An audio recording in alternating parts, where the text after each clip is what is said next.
Hey all, Alex here at your home of the Music Deep Dive, and today it is time for a review of the 1853 novel by Charles Dickens, Bleak House, the ninth novel written and published by Charles Dickens, adding ever more to the legacy that really just kind of seems impenetrable at this point, even in this stage of his career.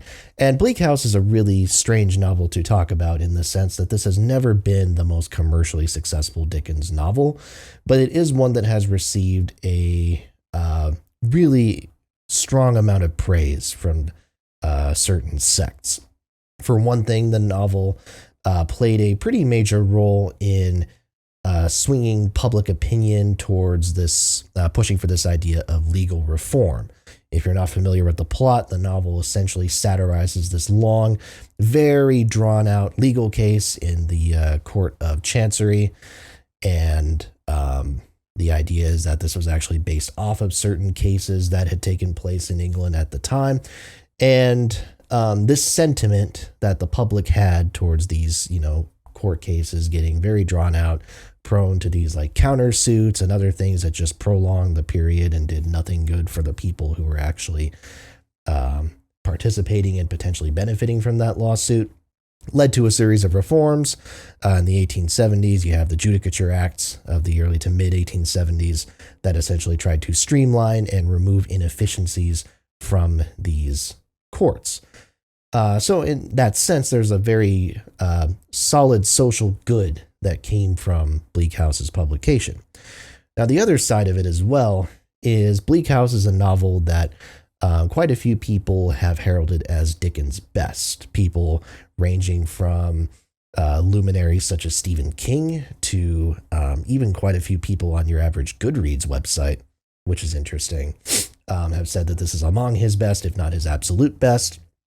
And so, in that sense, there's a lot of hype that goes with Bleak House.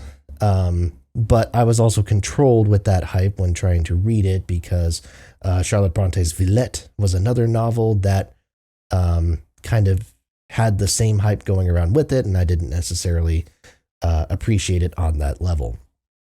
And unfortunately, I have to say that the same was true with Bleak House, actually to an even greater extent. I don't take any joy in being any sort of contrarian or anything like that. Brings me no joy at all, and I really wanted to enjoy this more than I did, but I have to say that I was not a big fan.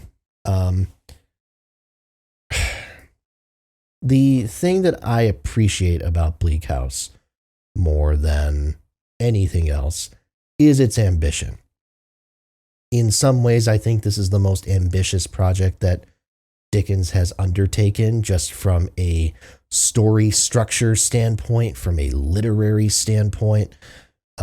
Dickens is biting off a lot here. The whole premise is you have this legal case, and the point, and this is really the focus of Dickens' satire, is that this one legal case is impacting all of these other people's lives to varying degrees. These other people in this community, whether or not they are direct beneficiaries from the wills that are being debated, because that's the focal point of the case.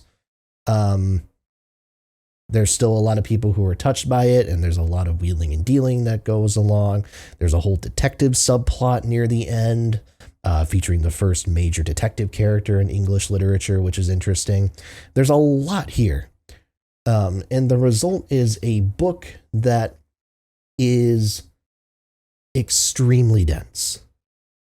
A lot of Dickens novels, I think, to this point have been relatively dense works, but I think this one deserves the label better than just about any other. Depending on who you ask, there are anywhere from about like 3 to 5 different subplots that are being wrangled with here at any given time. And Dickens does help the reader along a little bit because he kind of switches perspectives here. There is this first person perspective that is being utilized by one of the main characters who we'll talk about.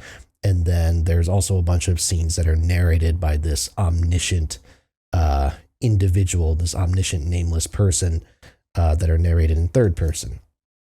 So that assists a little bit with trying to make sense of the different stories, but even then, there's a lot to grapple with.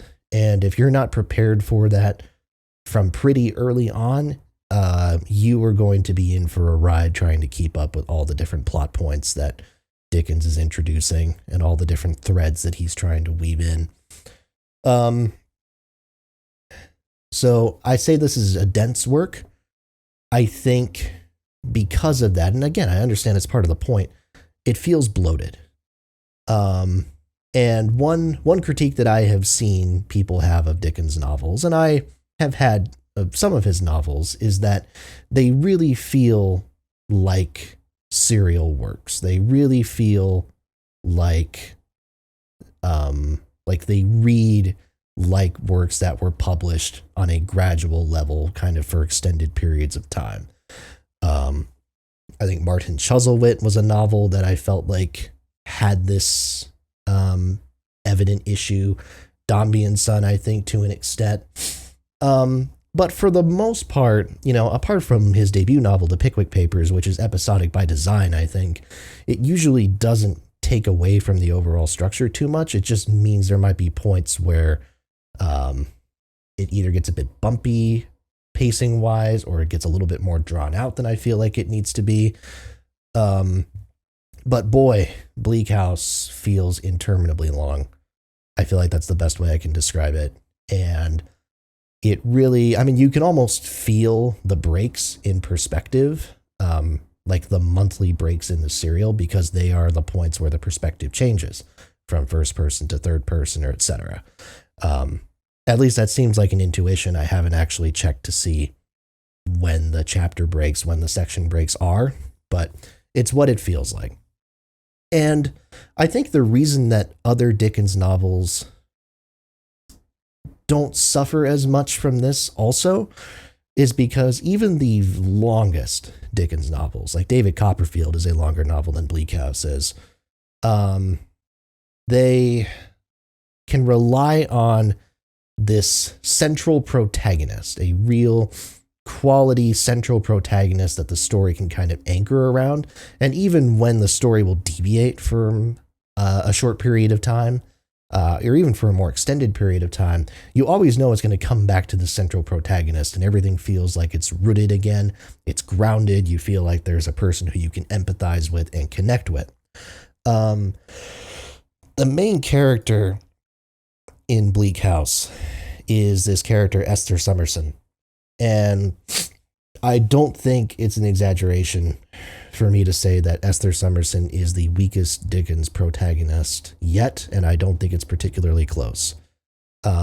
Which is a shame, because she is overall the only core female protagonist that Dickens has had to this point, and I believe the only one that he ends up having, period. But I think her character really reflects the weakness that Dickens had in writing for female characters. I don't think he ever entirely nailed it. I think he has some good ones, but I think there's always this element of fragility there, where I don't think he entirely understands how to write for them from a psychological standpoint. And it's no more evident anywhere else than it is with Esther. I think Esther is a bore. I think she is very weak-willed for the most part, and the moments where she stands up for herself or pushes back are very brief, and she usually falls into lockstep with whichever male character she's interacting with at the time. And yeah, it's her core backstory is, I suppose, nice enough, or empathetic enough, I suppose, but I don't think she's a well-written character at all. I don't think she can hold a story. I didn't feel much satisfaction at the resolution that she got towards the end. It's really, it did not do this novel service at all, to my mind.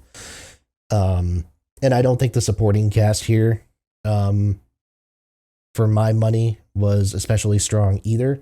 Maybe some of that is because I don't think they have really the chance to be, because Dickens is just kind of jumping around from storyline to storyline, and you don't get as much time to breathe with these characters. It's really the Esther storyline is the only one where I felt like you could. And again, I didn't care much about Esther, so that was kind of a moot point. So it's unfortunate because we're left with a book that I think is trying to do a lot and manages to do that lot pretty impressively. I mean, I do not think that, like, I as a writer or most average writers could do plot-wise what Dickens is trying to accomplish here. It's very impressive. And the core writing, again, is fine. There's definitely like some fantastic moments of satire, some moments where I even laughed out loud a little bit.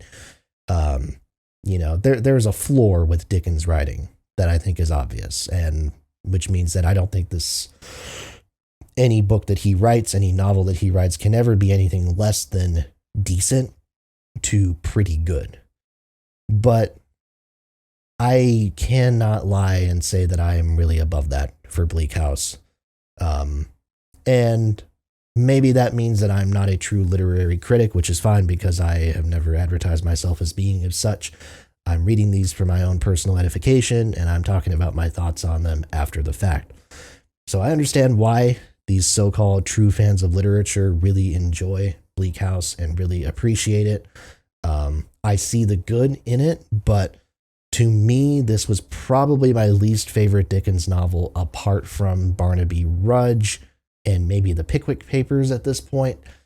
I don't have a strong desire to revisit this, and, I'll walk away with my Oliver Twists and David Copperfields ultimately, and if that makes me a plebeian Dickens fan, then so be it, but I cannot lie, I enjoyed those novels far more than I did this one.